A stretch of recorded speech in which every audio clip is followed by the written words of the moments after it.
Welcome back to Shredders Not Dead. If they make you bang your head, we'll talk with them or about them. And today I'm joined by Tim of Melbourne's own Ne Obliviscaris, Prog Death Legends, about to set off on an Australian tour and off the back of the release of their new full-length album. How you doing today, Tim?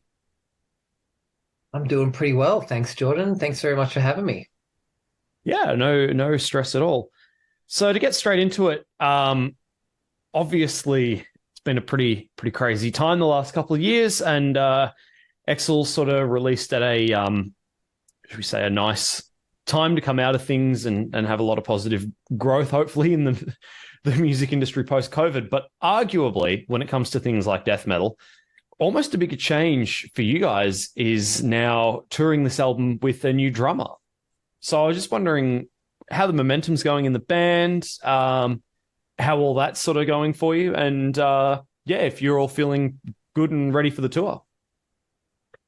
Yeah, it's been a little bit of a crazy time, obviously. I guess trying to get back into the flow of touring because we spent from 2015 to 2019. We were on the road 3 to 6 months every year, and then all of a sudden I was home for almost 4 years straight, which is just a huge lifestyle change. I've got a daughter who's 11, and from when she was like 2 to 7.5, I was away a lot, and then all of a sudden, I was around all the time. So there's great positives in that, but then just adjusting back to that lifestyle of going away and be on the road, and even conditioning yourself and your voice and your performance to get back into that flow of getting up on stage every night and getting in that mindset. Was a bit of a challenge, and I guess I didn't really know what it was going to be like. We turned up in Helsinki, which was the first show on our European tour in May, and we had a new drummer in Kevin Parody, who had a few months to learn the songs, but we hadn't rehearsed with him in person because we all live in different parts of the world. So we turned up 3 days before the first show, being like, gee, I hope he knows the parts really well. And thankfully he did, and he did an amazing job. But, we also had the challenge where, Zen wasn't able to do the European tour, got quite last minute, due to some kind of health issues that he had. And so all of a sudden we had, James Dorton from Black Crown Initiate and Faceless jumping on to do vocals on like 10 days notice and rehearsing with him. And so we had two different people on stage for that tour, which was quite an interesting dynamic. And then now even for these Aussie shows, we've got Kevin on drums, but it's actually then the first time in over 4 years that we've then finally been able to get together with Zen on stage again, who is doing these upcoming shows. And so it's been, I guess, a feeling out process, but everything's been going really well. And I think that when people turn up to the shows, which they have been, it makes everything else so much easier. Yeah, of course. And I can't imagine for these fill-ins for the European tour, especially that, it's not like you're going out there playing jazz standards out of a cheat book or, playing pop songs off the top of the charts. These are quite complex pieces of music that you're all having to work to learn to play individually and then together. Yeah, absolutely. I mean, I think that we were honestly blown away by what James was able to do on vocals for that European tour. Just his ability to memorize the parts and the lyrics. Because for me, it takes a bit of effort to memorize lyrics, and I just couldn't believe how well he did. And I was telling this kind of joke on stage through most of the European tour about Kevin, that we got to like the second rehearsal, and that I was pretty sure that I made more mistakes than he did that day. And I was like, yeah, I think we're going to be fine, because he was just picking up so quickly, and just such a professional, and coming in so well prepared just makes such a big difference. Yeah, and from your point of view as well, the music of Ne Obliviscaris is very it's experimental, but to the listener it sounds very rigid. From the band's point of view, when you're performing things, like off the new album live, and there are maybe discrepancies, or you might notice a thing here or there, how precisely are you looking to recreate what you've put down on the album? Yeah, great question. I think the most important thing is the energy of the songs. And so there are I mean, generally, like we play live note for note what's on the album. But having said that, like there's a different energy in the performance in a live show that is unique to the live show. And so, when I'm playing a solo, I'm not that conscious of trying to make sure that the interpretation is the exact replica of the album version, even if I am still playing the same notes, from the solo and stuff like that. And I think it's just combined that with the live energy and with whatever feels right at the time, basically. Sure, and music, is experienced differently depending on the scale of the music you're listening to. So when you as a performer are almost, drawing from what you hear live versus I'm sure you rehearse at home, you've probably got a nice sound system or a good set of headphones that you'd rehearse with when you are practicing, say, your solos or whatever. But it's not quite the same as when you're standing in front of the kit and the blast beats are running through you. And, so of course there is going to be some of that, isn't there? Yeah, and that's the thing where you can't practice the way the music sounds through your in-ear headphones on a stage with the kind of stage vibration and the crowd. You just can't quite replicate that, and then you can't quite mimic that with your home practice and how that's gonna sound. So it is that learning process of how it sounds to perform a song. So especially with the new stuff, that was that experimentation of, well, how will it sound when we play this song live, which takes a little bit of time to get used to. Yeah, and when you wrote Exile, was there something different that you were trying to capture? Or I wouldn't say that Ne Obliviscaris have transformed themselves, but it is a different album to the previous one. It's Earn, have I got that correct? Yeah. Yeah, so it is a different album, and it sounds different. But you haven't, you haven't done an Opeth and gone off and written a jazz album, for argument's sake. So I'm just wondering what it is that you were trying to maybe capture on this latest album as compared to the past, or is it putting out more great songs, doing what you are good at as a band? Yeah, so I think that for me personally, anytime we come back to writing, I'm always looking to challenge myself to keep experimenting and going into new areas.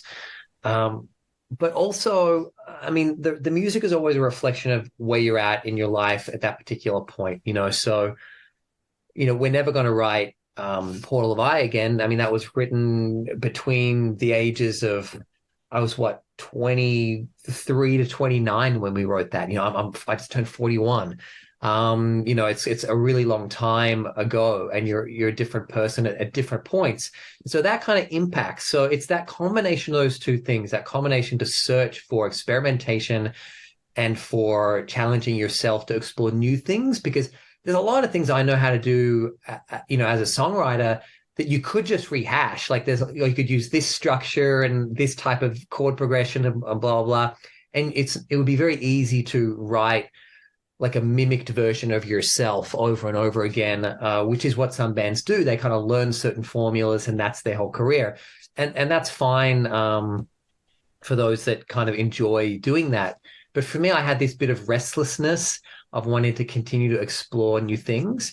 And then I guess the other thing with that is that combination of where we're at. And, the reality was that whole period, we wrote most of this album in the second half of 2019.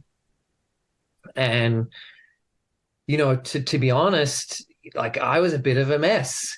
And a lot of things were happening in my life that were really challenging, and I wasn't handling them very well. And I kind of disappeared into the creation of this record. And, so there's, particular things like, Misericord 2, and the same with Ikus, where, I've just locked away, in my home studio for several days in a row, writing the bulk of some of those elements, like all in one go. Not really being very good at then connecting or with anything else going on in my life or the world, just kind of disappearing into that world of that music. And I think it's the intensity of all the things that were happening through that period of my life, combined with that challenge of to ourselves, But then on top of that, there's also the element that this is the first album writing with our bassist Martino. And he contributed more than we thought in regards to the songwriting, like songs like Suspire and Growl. He wrote a bunch of the guitar riffs for those that we hired him as a bassist and because he's unbelievable. And then he's like sending us all these great riffs. And that was kind of this great surprise where he added this new element to certain songs here and there in a way that was really beneficial to the result. And I think made us even better as a band. Yeah, absolutely. And I, having now had that information, I can maybe picture a few riffs off the top of my head where there is a distinct new sound to it. And I wouldn't dare for a second compare you guys to Iron Maiden, saying you're similar, but there is a little bit of an element of the way that they would write riffs, shall we say, with a melodic top line over a dynamic bass, all in the one instrument, where I think maybe that might be some of the stuff he's contributed. And possibly, I mean, like a lot of the guitars in Growl and Suspire, those two in particular. Yeah. So if you hear something like the beginning of Growl, that sound is a little bit different for us. And he actually sent that through originally, and I wasn't sure about it because it was only that opening section. I was like, I'm not sure if this really sounds like us. And it was when it got fleshed out, it was like, well, how do we turn this into something that sounds organically like us? And the reality is you can kind of do whatever you want within our sound as long as there's this balance. And that was where for Growl, it was actually the second half of the song when that was written. And we got this kind of repetitive 7/4 riff that's like the last 3 minutes. And that was a riff that Martino wrote. And when he sent that through and he attached that to everything else, then I was like, and same with the other guys, it was like, oh fuck yeah, like this now sounds like something that can fit on this album. And then was inspiring to the rest of us. And then all of a sudden we had all these ideas, and then the direction in the song was there. And that's all that part of that process about learning how to write together. Because it is that kind of collaborative kind of team effort. We're not a band, like say you mentioned Opeth before, where, they're kind of known that pretty much, Ackerfeld, he writes most of the music. Whereas, we do have different primary songwriters depending on the song. And, that kind of ebbs and flows depending on the song and depending on the album as well. Yeah, absolutely. And I can actually picture off Growl some of those riffs that we're talking about. So I think I might be on the right track with that hunch. Now, a bit of change of pace. If I had to give praise to Ne Obliviscaris for anything other than the praise I've been lumping on your songwriting, it would be for being something of a lightning rod of the Australian prog community. I think that musically you do a really good job to blend a whole bunch of the prog death stuff. Opeth, Dream Theater come to mind in terms of sort of for fans of, but then, there's a whole sort of generation of prog that's come up that you've sort of opened up the scene for. And I don't just mean in terms of writing songs, I mean in terms of tours, and things like the Pain of Progression tour came to mind that were really quite groundbreaking in terms of the lineup of Aussie and overseas bands. Now I'm going for a very long drink for a short drink, or a very long walk for a short drink of water here. What I'm trying to get at is you've knocked it out of the park again with an absolute smorgasbord of bands that you're bringing out on this tour. Regular listeners will know The Ocean's one of those bands, but for people who aren't familiar with who else is on the tour, would you like to give us a quick rundown of them? Yeah, so I mean, every time we do an Australian tour, we handpick bands that we love and that are inspiring for us to tour with.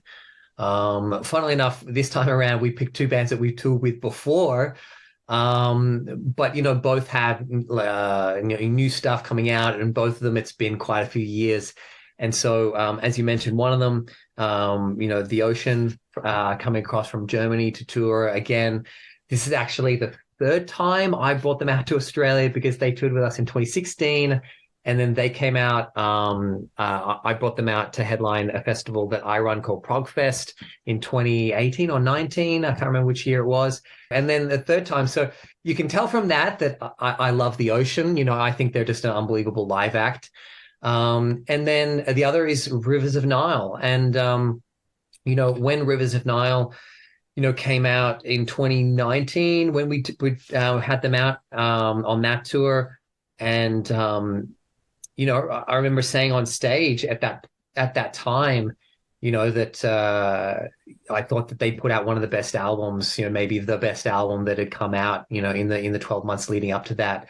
And so it's just been, it was a great opportunity to get to see them live and get to hear their music, and just they're unbelievable as well. And then the other thing with them that's really interesting is they're kind of similar to us in that they're very melodic and very progressive, but they're also extreme. They also have the death metal elements. And there's actually not a lot of bands that have those extremes to that degree of, I guess it's kind of that kind of mid-era Opeth, combination of like actual, heavy like death metal with, really, overt progressive elements. And in the progressive scene, more you have bands that are progressive all around, and maybe they don't have any harsh vocals. Like, that's probably the most common thing in the worldwide progressive metal scene. You got bands like, Tesseract, or Devin Townsend or Opeth now, who don't have death vocals, or Catatonia, or, there's all sorts of great bands, but a lot of them over the years have gotten a little bit less heavy. And so I kind of feel like there's this great scene of bands that have come through over the last few years that kind of fill that void a bit of being really heavy bands, but still having that progressive and melodic element. And it's a great opportunity when we do tours to be able to champion some of those bands and share them with our audience. Of the bands you've just mentioned, I think we find ourselves as prog fans in an interesting place and time right now, where you have such a diverse collection of musicians that the fans, sometimes the bands themselves, throw under the umbrella of prog. I think there's a lot of, shall we say, maybe melodic metalcore bands that throw the prog label around a fair bit, that maybe take, I think a lot of them take a lot of what Caligula's Horse have done and then put pop songwriting structure to it. I mean, what is prog, right? But I guess what I'm getting at is, what do you see the state of play as prog as at the moment? And do you think there is a cohesive collection of prog, or is it more a mindset towards how music is performed? So you end up with bands like The Ocean, who have almost released an electronica album that makes sense to put on a bill with Rivers of Nile, who have released almost a tech death album. Yeah, I think that this is something that I guess over the years I've thought about a lot, because, I ran for many years a festival called Prog Fest that was designed to bring, the best progressive metal band, or not metal, but just the best progressive bands from across Australia, and then including bands from overseas as well, in the last few years of what we've been doing with that. So there was often discussions with myself and like the team that I would be working with about, what would be considered prog. And we always had that view of it being really anyone that was trying to push the boundaries and experiment. And so there was musicians and bands that would be creating music that was very experimental and challenging, that didn't sound like the prog of Pink Floyd and Yes and Dream Theater, that sort of, I guess, what people think of as, that traditional prog sound. But it was experimental. And of course, that was the whole point of prog in the first place. The point was to be pushing boundaries. Now, if you have a sound that is exactly like Pink Floyd, who I love, by the way, I mean, that sound is 50 years old. And so you're not obviously pushing boundaries if you're replicating or being hugely inspired by that. But that doesn't mean you can't call yourself prog. I mean, I don't think you need to be too, I guess some people talk about, prog snobs or something like that, and like thumbing the nose down of like certain types of bands. I mean, I think that the reality is that what used to be considered progressive is more mainstream now. So you mentioned that there's a lot of, say, melodic metalcore bands that might use the word progressive. And that's because they include elements in their music that, used to only be in progressive bands, and now they're more mainstream, you know. So there's a lot of bands using elements of progressive music in their sound, but in a way that's not challenging or experimental. It's just part of an ongoing scene in modern heavy music, you know. But I think the cool thing with progressive music is that it can just be whatever you want, and you have this element where, I guess, you know, one of my favorite, you know, progressive acts of the current time, like, you know, an emerging act over the last few years is Leprous, who is one that isn't on the heavier end, but do experiment with all different sounds. And I really love what they do. The same here in Australia, you have an act like Carnival, who I just are unbelievable. Their Sound Awake album, to me, is one of my absolute favorite albums of all time. And they're one of those funny acts where they released their first album, Themata, which was more commercial. And then with each album after that, they got more experimental, which is like the opposite of what most other bands do. You know, and then for us, you know, we have, I think, that same sort of attitude, or I like to think, as a band like Carnival, in regards to challenging ourselves with the songwriting and moving things around, but with a really different result. Like, we're using different approach, you know, different aesthetics in our music. And so, you know, I think that there's definitely a lot bigger appetite for progressive music than there used to be. It used to be a bit more of a niche thing. And there's definitely a lot of really cool bands doing a lot of different things. And like I said, there's definitely a lot of progressive elements getting a bit more into mainstream acts. But yeah, I mean, for me, I think it's just cool to see people experimenting with different sounds and getting away from just basic predictable stuff. Because as an artist and as a music listener, that, you know, there's nothing better than listening to an album that is different to what you've heard before, and in whatever way, you know, that is, you know, even if it's not necessarily progressive, if it's something where people are just being themselves and that's coming out in an interesting way, then, you know, that's something that can be really inspiring to listen to and capture the imagination of people in the public as well.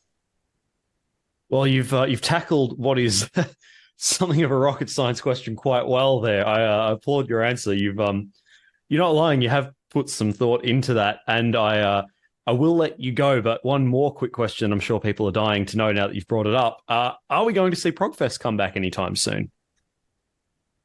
I have no idea, to be honest.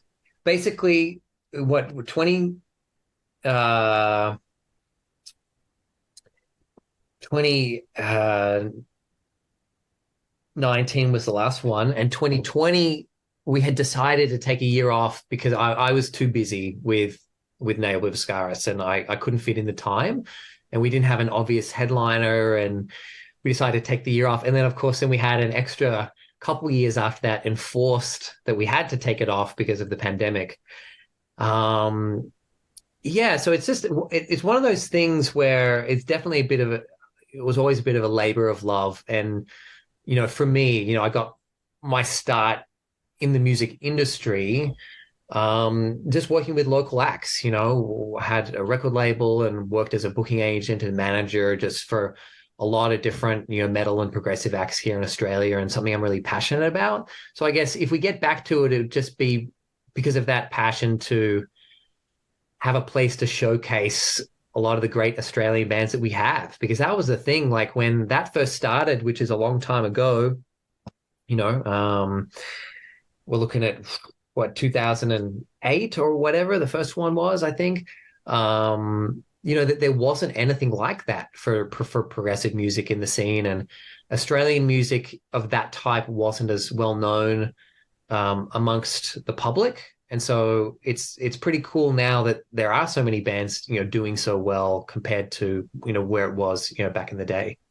Well, we'll enjoy our own little miniature festival of prog come September. If you haven't got your tickets yet and you've enjoyed this interview, please do go pick some up. I cannot stress enough. I've seen all these bands before, and I'm so thrilled to see them all in the one spot at the one time. It's bill of the year so far, in my opinion.